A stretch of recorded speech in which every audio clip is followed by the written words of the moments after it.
is tinola, habang sa kabila naman lulutuin ko yung bagoong. Yung isang buong bagoong lulutuin ko. Para yan. Lagyan muna natin yung garlic. Hindi ako masyado naglalagay ng ng garlic, onion, garlic nga, onion lang, tsaka itong ginger. Ano ba yan? Ginger. Luya. Yan. Simple lang naman to, tsaka kunting menok para lang para sa kanila. Kasi hindi naman lang ubusin yan, sila lang mga kakain ito. Pero yung laman, ako ang uubos niyan bukas. Kasi focus tayo sa ano yung natira. Ilagyan natin isa pa. Okay, para may lasa. Okay.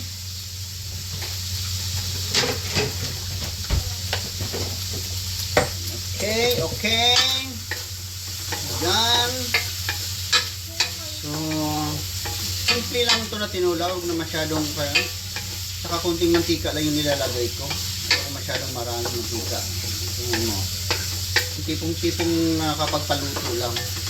Para maluto lang siya ba? Okay. After this, ito pala yung last na menu ko today. And then of course, pahinga na, rest para sa prepare naman sa work. Time check, it's 10 o'clock. So meron pa akong 30 minutes. Meron pa akong isang oras magluto and then isang oras magpahinga. And then, lagyan natin ng patis. Okay. After patis, ay, sorry. This is not for that one. Okay. Kabila. Okay, after patis, lagyan natin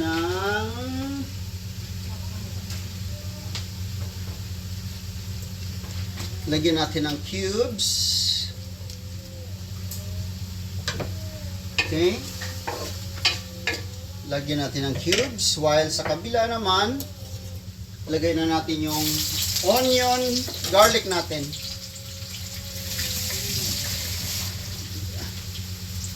Lagay na natin yung garlic natin sa kabila.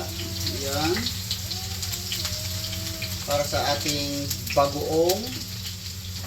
Lutuin natin yung bagoong natin kasi hilaw yung bagoong na to. Okay. Okay. Kuya, may ginagawa si mama, ha?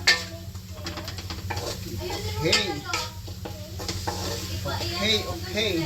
Lutuin natin konti. I-incorporate muna natin sa lahat. Dito naman sa kabila, bilis naman maluto ng nito. Tapos,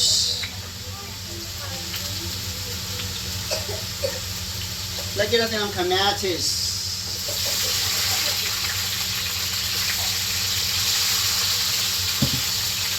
Lagyan natin yung kamatis.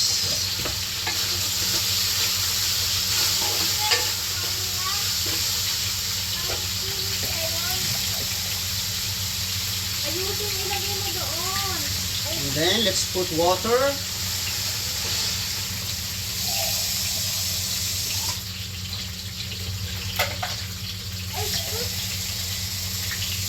Okay, may tubig na siya. After nung paglagay ko ng water, tatakpan natin, pakuluin natin ng matagal-tagal in a slow fire.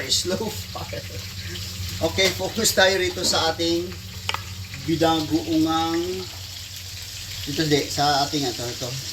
Lutuin ko kasi yung bagoong eh. Ayan. Daddy vlogger. Daddy vlogger, baby. Yeah, galing naman ni Daddy. Ay. So, I can see it. no, don't come here because it's very hot. I can see pagkain. You can see pagkain. Are you hungry na? Wait lang, your sabaw is not yet finished. Okay. I dito pagkain. Okay, wag ka dito kasi matagsikan ka ng mantika. Okay.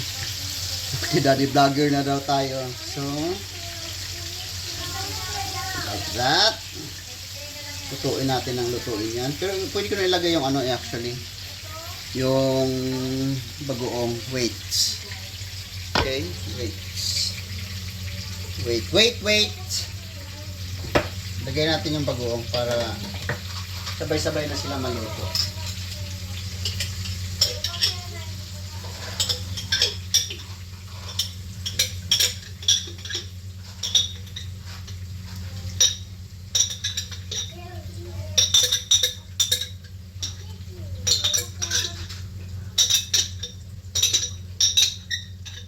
Magkano ba to sa Pilipinas, Ate Flo? Yung mga ganito, yung mga Florence sa bagoong. Ano binibili nyo sa palengke? Oo, 20 kilo. Oo, mas mura kasi yun. Kasi meron kami token gumagawa. Ito kasi wala akong mabibili itong ano eh. Ito kasi binibili namin oh.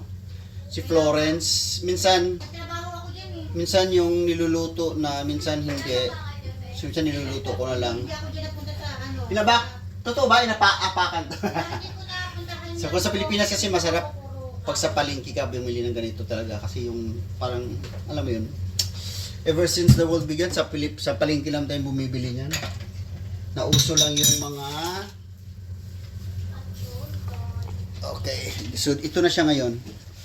So ito na siya, lulutuin natin. Lagyan natin ng konting apoy kasi baka masyadong mahina. Okay? So this one, lulutuin natin siya together with the tomato and the garlic.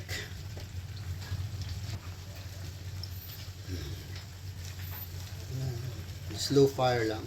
Ganyan lang natin.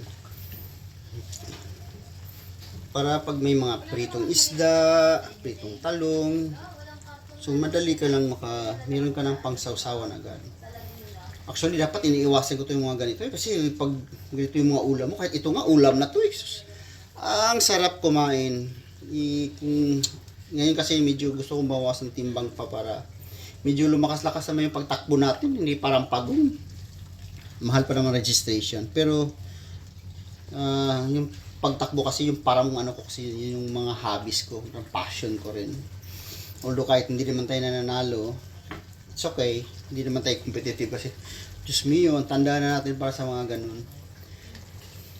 Actually, yung kabataan ko talagang kinakareer ko yun. Pero syempre, hindi ka rin makapag-focus kasi number one, may trabaho ka. Kailangan mo ng time, wala kang time sa pag-training. Pumayat din ako dati nagiging like 54 yung timbang ko talaga, yung kasagsagan ko, 54, 53, ganun. Malakas din talaga ako noon.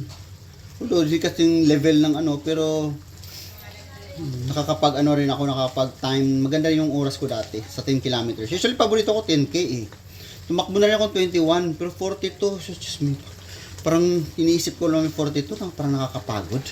Kaya ayaw ko na 10k lang yung pinakagusto ko, 21, 5k masyado namang mababa, sayang yung pamasahe, pambayad. Kaya 10k yung parang ano ko, pinaka-paborito ko talaga. Actually, like 5 years ago nanalo ako ng sa category ko kasi matanda na tayo, may category. So nanalo ako ng 1k. So 1k sa Pinas around 15k. Oh, see?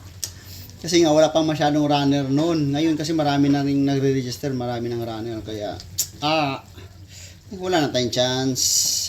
Tsaka natigil ako sa pagtakbo. Simula nung nag-asawa ako, nagkaanak kasi agad kami.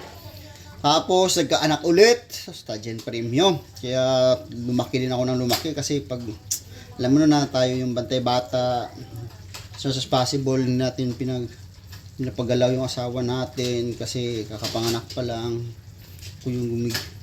Pag umiiyak yung bata, ako yung naghihele. Kasi para yung asawa mo matulog lang, hindi siya mapuyat, kawawa naman. Sakit pa naman mga anak. Oo, sakit ka na ng mga anak. Kasi nung nag-labor nga siya, talagang pati ako, makikita mo talaga yung sakit sa mukha niya.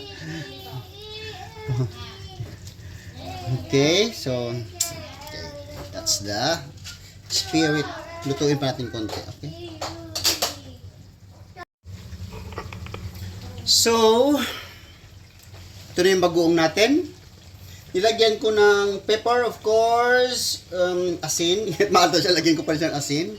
Tsaka seasoning, of course. And then, nilagyan ko siya ng sugar para manamis-namis konti. Pero hindi yung sobrang tamis.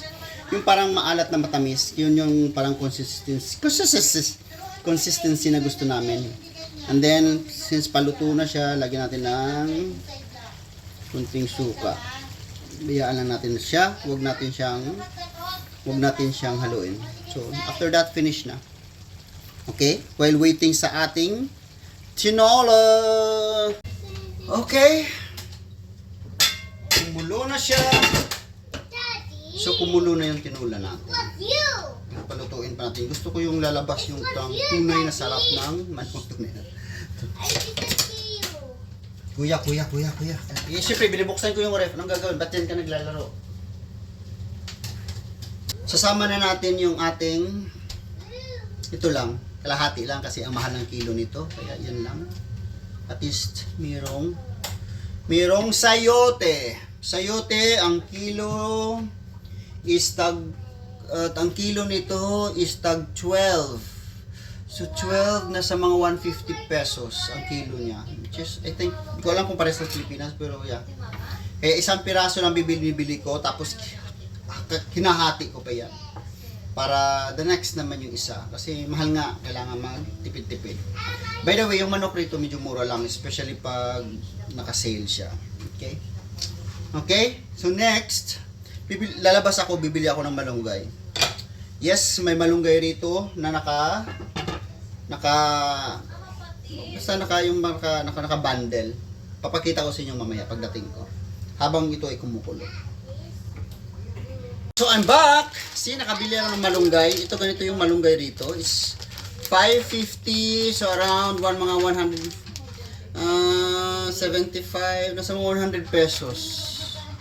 Oo. Okay lang na, okay. Ito mga 100 pesos. Mga ilang piraso? 2, 4, 6, mga 8 na ano.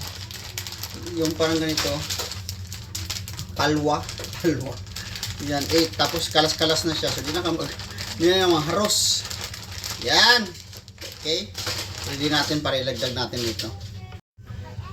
So, finally, after so many years, a few 100,000 moments later. Okay, so, ito na yung sabaw natin. Konti lang kasi sa kanilang, sa mga kids lang naman to. Sa dalawang kids natin. Lagyan natin ng final touch, malunggay para healthy. Okay? Para healthy. Yan. Lagyan natin ng malunggay. Okay. Para tanggalan. Nakapatay eh.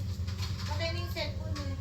Okay. This is now our tinola. This is my last menu for today, and salamat po for watching. Please like and subscribe kasi wala pa akong subscriber. Yung mamakaawa, kawawa naman. And hopefully nag-enjoy kayo sa Daddy Duties. Thank you. Bye-bye. Bye-bye. Thank you.